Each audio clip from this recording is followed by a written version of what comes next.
se han conectado. Bien, nos toca en este caso fisiopatología del asma y EPOC. Va a estar a cargo del estudiante de medicina humana de sexto año, Vince Bulnes Villalta. Puedes empezar, Vince. Adelante. Ok, muchas gracias por la invitación. Es un enorme placer nuevamente colaborar con la sociedad científica. Y nada, gracias también por la oportunidad para afianzar conocimientos sobre estos temas. Y pues ya sin más que decir, empiezo. Bueno, ya como bien se dijo, lo que se verá el día de hoy es la fisiopatología del asma y EPOC, que corresponden al síndrome bronquial. Y los objetivos de esta ponencia va a ser definir primero asma y EPOC, describir los procesos fisiopatológicos que intervienen en las enfermedades, tanto asma y EPOC, relacionar las manifestaciones clínicas con la fisiopatología en el asma y el EPOC, y finalmente sintetizar los puntos relevantes de estas dos enfermedades. El contenido del día de hoy, como se menciona, ¿no? Se verá el concepto, la etiología, la clínica y la fisiopatología de ambas enfermedades. Entonces empecemos ya de una vez, empezamos con asma. Antes de empezar con el asma y EPOC, hay que definir de que hay una bibliografía que menciona de que estos dos corresponden a una entidad, a un síndrome llamado síndrome, neumopatía crónica obstructiva, que es un síndrome en el cual pueden coexistir tanto el asma, el EPOC, la bronquitis crónica, el enfisema. Entonces, en base a ese autor que describe estas dos entidades en un mismo síndrome, el autor en el libro se llama Fisiopatología, la ciencia del por qué y cómo, mencionan que se encuentran en este mismo síndrome que les menciono y comparten casi los mismos procesos fisiopatológicos. Pero para el día de hoy hemos separado a ambos, ¿no? Empezamos primero con asma. Según el Programa Nacional para la Educación y Prevención de Asma, en el tercer reporte por expertos, en el 2007, lo definieron como un trastorno crónico común de las vías respiratorias que es complejo y se caracteriza por síntomas variables y recurrentes, como obstrucción del flujo de aire e hiperactividad bronquial e inflamación subyacente. Tanto Harrison lo define como una enfermedad. Otras bibliografías, por ejemplo en Medicine, lo mencionan como un síndrome en el cual se comparten distintos signos y síntomas, en el cual comparten la característica obstrucción del flujo del aire e hiperactividad bronquial. Entonces, ya ahondando un poco más sobre el tema de asma, es necesario hablar sobre los factores de riesgo para el desarrollo del asma. Como es considerado una enfermedad heterogénea, no se dice que tiene un único factor desencadenante, sino que es multifactorial. Tanto la exposición a alérgenos como la carga genética, sobre todo con antecedentes familiares atópicos, son los que están relacionados con el asma. Y entonces aquí destaca la atopía como el principal factor de riesgo para el desarrollo de asma. Se menciona que el 80% de los casos relacionados con asma también padecen de otra enfermedad atópica. La más común es la rinitis alérgica, pero también es posible encontrar eczema o conjuntivitis alérgica. Dentro de otros factores de riesgo del huésped, aparte de la atopía, se encuentra la menarquía precoz, la obesidad. La obesidad está relacionada sobre todo por la presencia de hipocinas proinflamatorias y la hiperreactividad bronquial, la rinitis y sinusitis crónica. En cuanto a los factores perinatales, tenemos la prematuridad, ictericia neonatal y lactancia materna. Corresponde a un factor protector debido a la actividad inmunomoduladora que ejercen las inmunoglobulinas que se transmiten a través de la leche materna, y el tabaquismo durante el embarazo, puesto que la generación de radicales libres afectan en la peroxidación lipídica y también en la transcripción de algunos genes, puesto que es un poco ya ahondando un poco más de los aspectos moleculares del estrés oxidativo, pero el efecto que tiene sobre los genes va básicamente en la metilación de algunos pares de bases, y esa metilación es la que suprime algunos genes. Esos genes tienen potencial regulador en los factores inflamatorios. Entonces, por ende, el tabaquismo, tanto durante el embarazo como durante la enfermedad, desempeña un factor importante en los procesos inflamatorios. También factores ambientales como los alergénos, los alérgenos laborales, las infecciones respiratorias, por ejemplo, el virus sincitial respiratorio, el tabaco y los antibióticos. Aquí mencionan sobre la hipótesis de la higiene. Se hizo un estudio en el cual se demostró de que los niños que eran expuestos a antígenos alérgenos a mayor temprana edad eh, desarrollaban con menor frecuencia asma, a comparación de aquellos que eran criados en situaciones de extrema higiene, en la cual no eran expuestos a alérgenos, ni al polvo, ni al polen, ni a ácaros, ni a, ni a mascotas. Y también tenemos en cuanto a los factores desencadenantes de crisis, que tenemos la polución ambiental, los aeroalérgenos, las infecciones previas, las sustancias de bajo peso molecular, sustancias de alto peso molecular, donde destacan sobre todo las enzimas, y los factores sistémicos como alimentos, sulfitos, fármacos o el veneno de himenópteros. Dentro también de los fármacos se encuentra el ácido acetilsalicílico, que también destaca un fenotipo de asma, que es el asma por AINES y ácido acetilsalicílico, la aspirina. Dentro de la clínica, los síntomas característicos son esta triada de sibilancias, disnea y tos. Es muy característico de asma. Algunos agregan también que es un dolor precordial y que el paciente va a referir una dificultad para llenar el aire de los pulmones. Por lo general, estas manifestaciones empeoran durante la noche y el paciente se levanta por las mañanas temprano por la incomodidad que tiene. Se acompaña de hiperventilación y al examen físico, a la observación se puede ver presencia de tirajes subcostales o uso de los músculos accesorios con aleteo nasal en niños. En la historia clínica se debe indagar sobre la coexistencia de atopía, antecedentes familiares, exposiciones previas. Y bueno, acá les hablaba de los fenotipos del asma. Había un fenotipo que era el que estaba eh, asociado al uso de, de, de aspirina. Se encuentra también el inducido por antiinflamatorios no esteroideos. Pero también hay otros tipos, ¿no? Y son tres grandes grupos, que son los clínicos, los relacionados con desencadenantes y los inflamatorios. Un segundo. En los clínicos tenemos la asma inicio precoz, que es generalmente antes de los 12 años, asociado a atopía. El asma inicio tardío, que es frecuente en mujeres y aparece por encima de los 30 o 25 años. No se asocia a atopía por lo general. El asma asociado a obstrucción fija del flujo aéreo o las lesiones de remodelado, y el asma asociado a la obesidad. En cuanto a relaciones relacionadas a desencadenantes, tenemos el asma alérgica, que es el más común, asma inducida por antiinflamatorios no esteroideos, asma inducida por esfuerzo, asma asociada a menstruación. Y los inflamatorios tenemos la asma eosinofílica, asma neutrofílica y asma pausogranulocítica. Ya entrando en la fisiopatología del asma, bueno, como mencionamos, el asma es una inflamación crónica específica de la mucosa respiratoria baja. Los hallazgos histopatológicos que se van a tener, bueno, son los que están presentes acá en distintos niveles. Primero, en la luz respiratoria se puede observar secreción, bueno, se encuentra moco con pequeñas células, en este caso eosinofílicas, o pueden también ser inflamatorias. En cuanto a la mucosa respiratoria, también está infiltrada por eosinófilos y linfocitos T activados. Los linfocitos, también este proceso genera la activación de mastocitos. También este es un hallazgo que va a compartir tanto el asma como el POC, que es la metaplasia de células caliciformes. Las células inflamatorias no solamente van a estar presentes en la mucosa, también en la submucosa.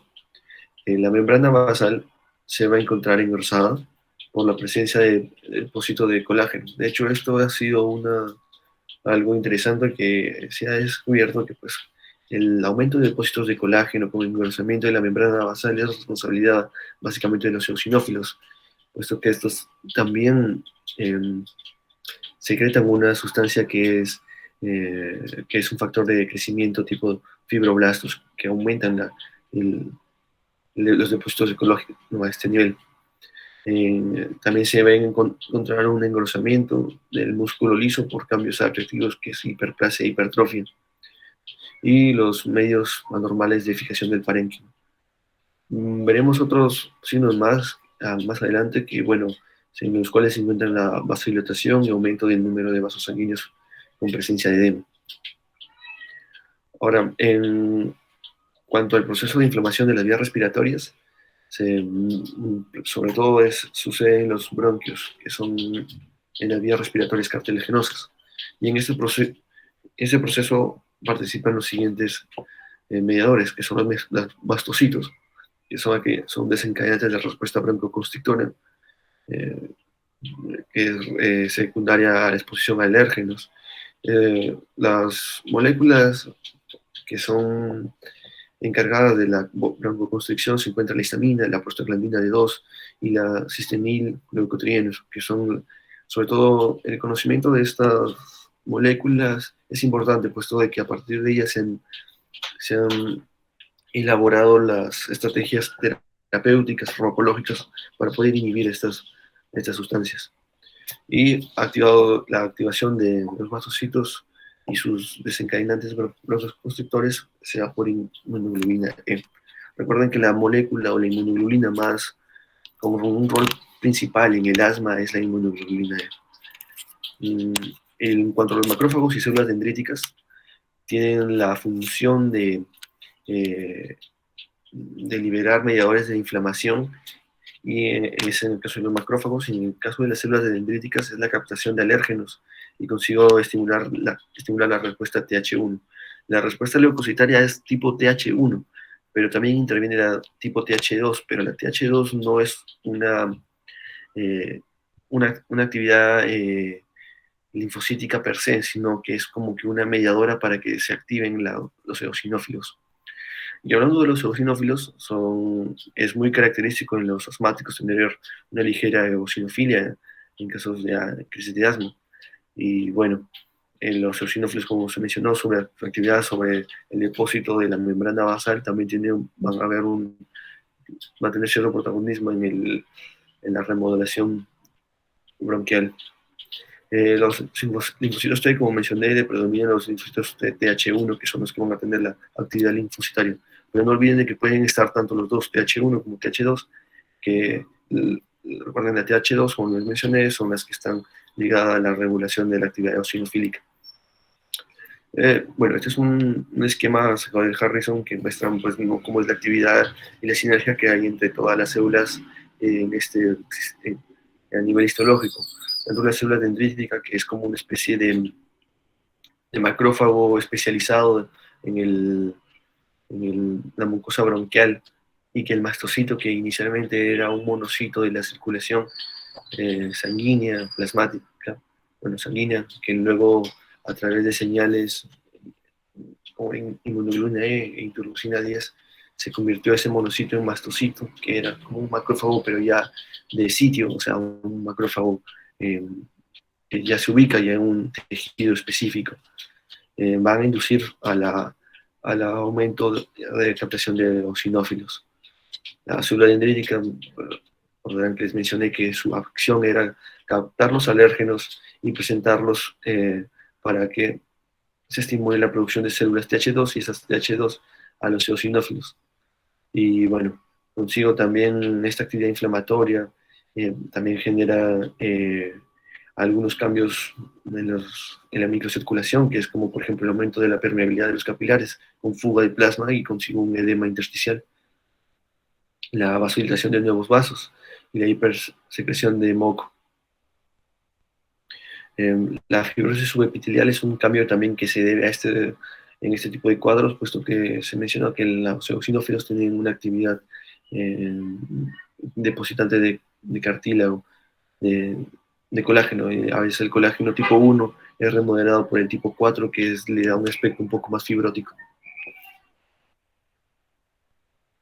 Y bien, disculpen antes de pasar, la actividad de los músculos, el músculo liso va a estar hipertrofiado, y también se ha propuesto de que tanto el músculo liso y también los nervios colinérgicos van a tener una mayor mayor excitabilidad. Esto se debe a que este campo, este colchón inflamatorio que le da un mayor poder de despolarización a la membrana. Se ha propuesto que tienen cambios en el potencial de acción y la ionización, y por ello los hace más excitables a los estímulos. En cuanto a los mediadores de la inflamación, ya hablamos de moléculas, hay que tener en cuenta que la cistenil-leucotrienos tiene un efecto importante en términos clínicos, por esto de que se menciona de que los mediadores inflamatorios son muchos y de que es casi imposible de que suprimir uno de ellos vaya a suprimir la respuesta clínica que da, a excepción de justamente esta molécula, el cistenil-leucotrieno. De hecho, hay algunos, los fármacos nuevos que están saliendo justamente se van contra receptores de este tipo. Y el problema es que son costosos y que pero sí tienen una gran mejoría clínica, sobre todo con aquellos fármacos que tienen resistencia al tratamiento estándar, que es el SABA-LABA, ¿no? En las citocinas, sobre todo la TH2, que va a... Los linfocitos TH2 van a generar dos tipos, aquellos que median la inflamación alérgica y aquellos que amplifican la respuesta inflamatoria. En los que median la inflamación alérgica se encuentran interleucinas 4, 5 y 6, y los que amplifican la respuesta inflamatoria se encuentran el TNF-alfa y la interleucina 1 beta. También se encuentran las quimiosinas, que, bueno, son muchas de ellas, que tienen atracción de las células inflamatorias. Su secreción se encuentra a nivel también del timo.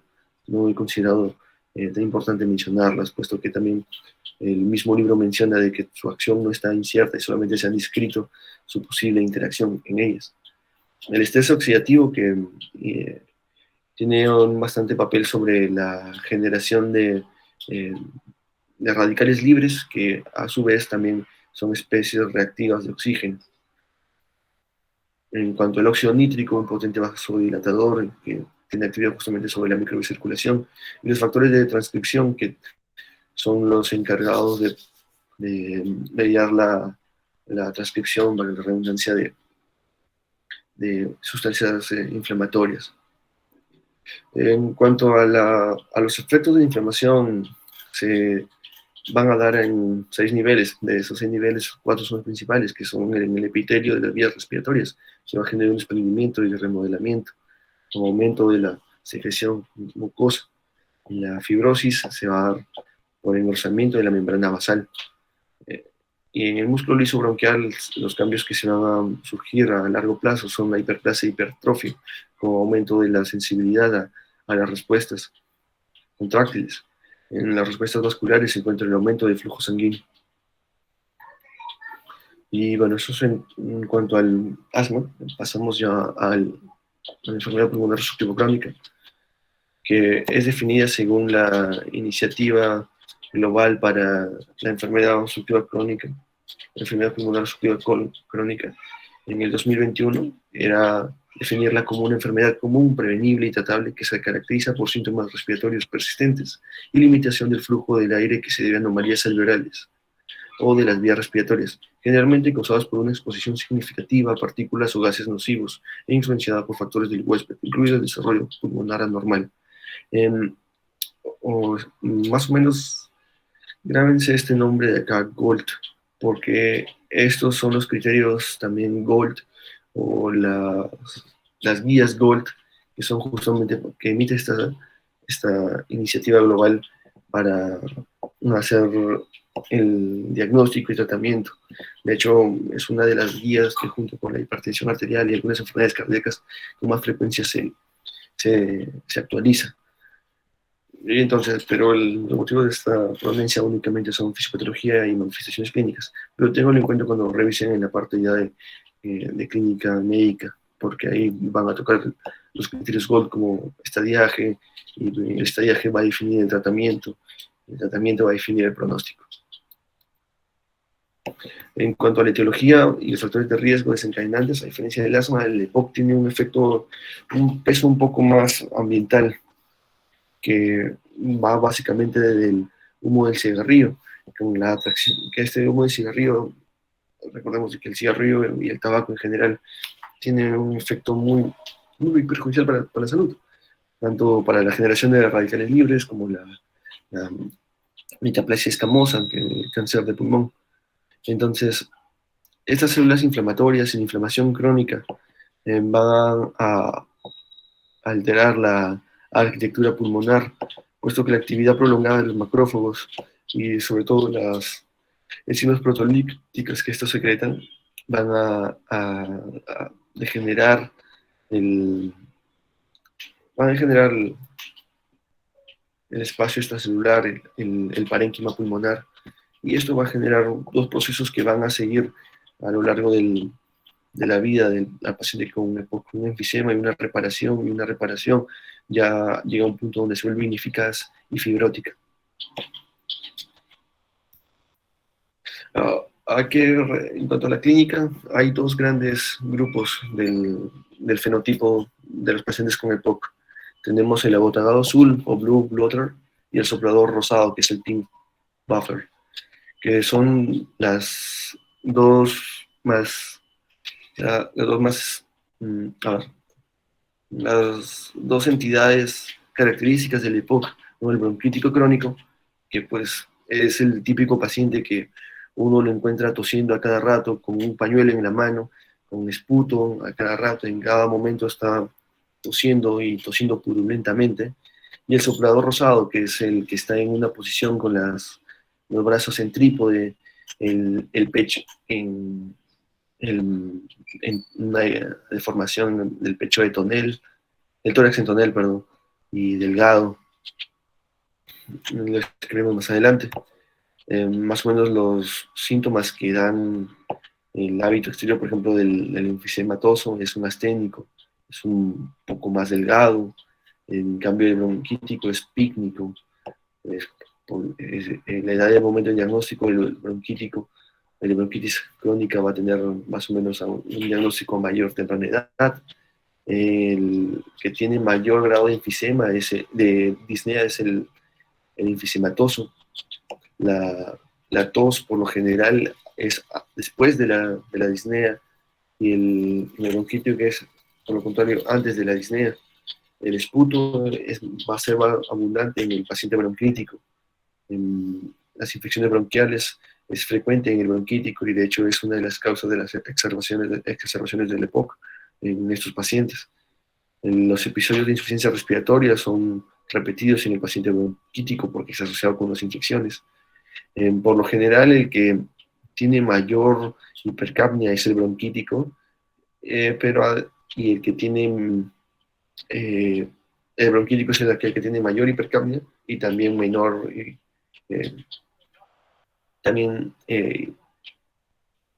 menor hipoxemia, o bueno, tiene más hipoxemia, perdón, que el enfisematoso. La poliglobulia es frecuente con un cambio adaptativo en necesidad de compensar las demandas de oxígeno.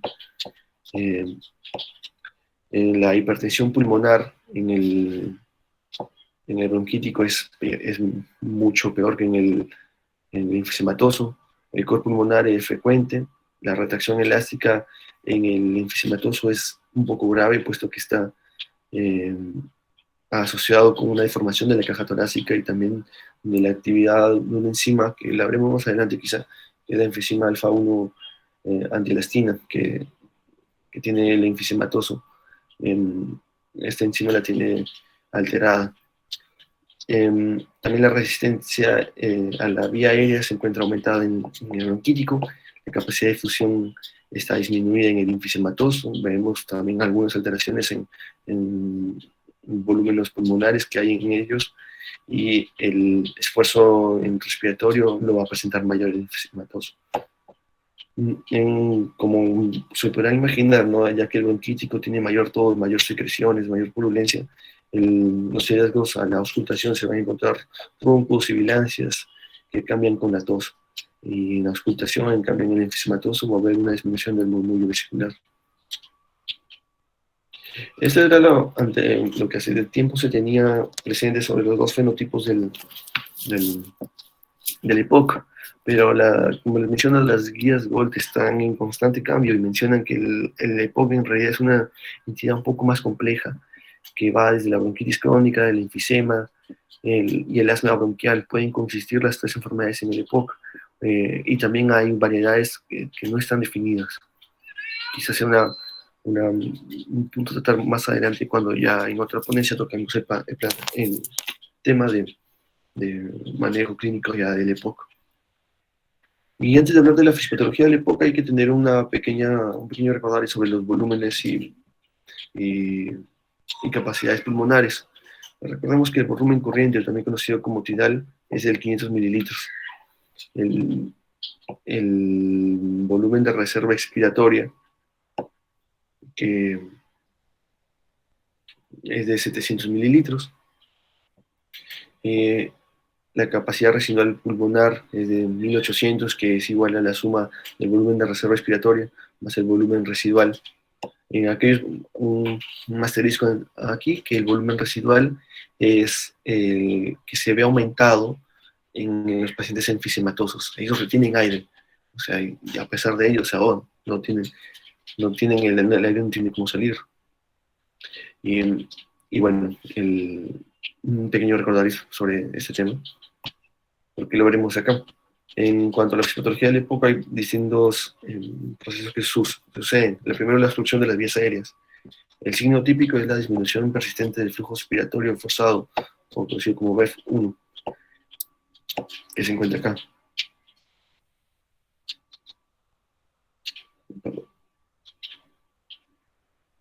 Es este de acá, ¿no? También conocido como capacidad inspiratoria.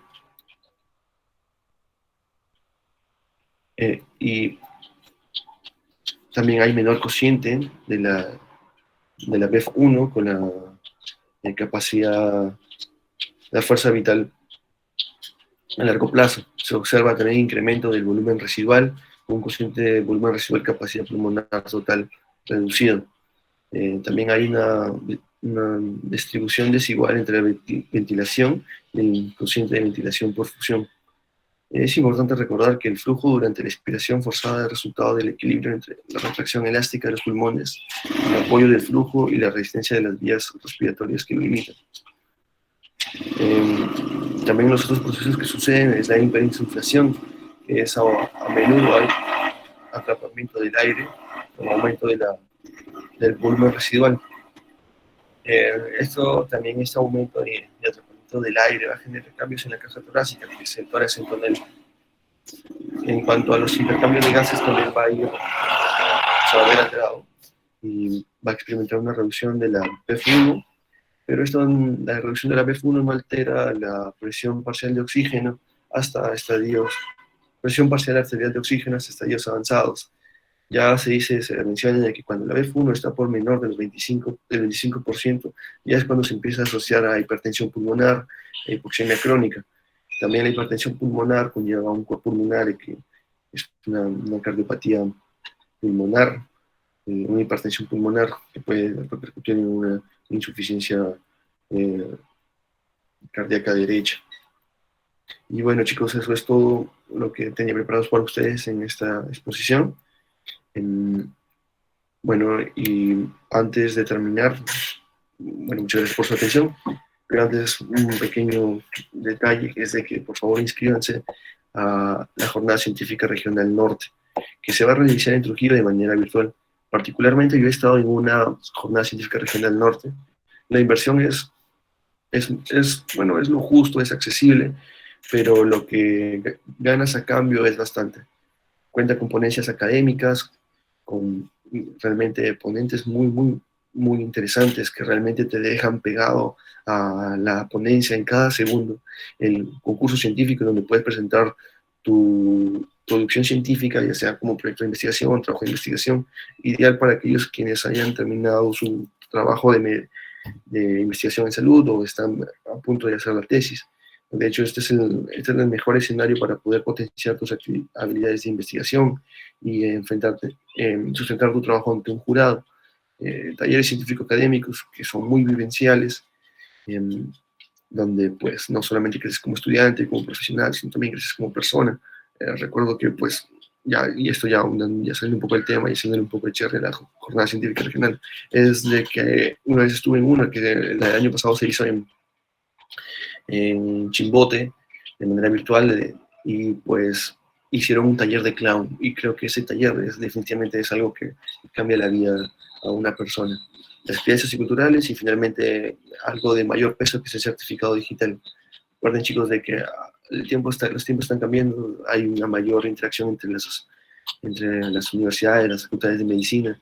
Eh, las pasantías van a ser algo ya más común en los próximos años y la mejor manera de acceder a ellas es con un gran currículum vitae.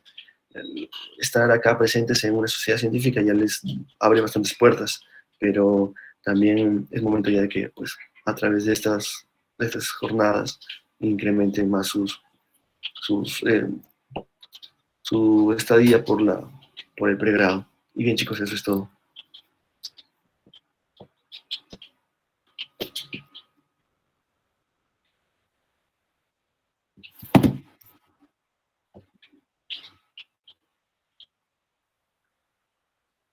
Está bien.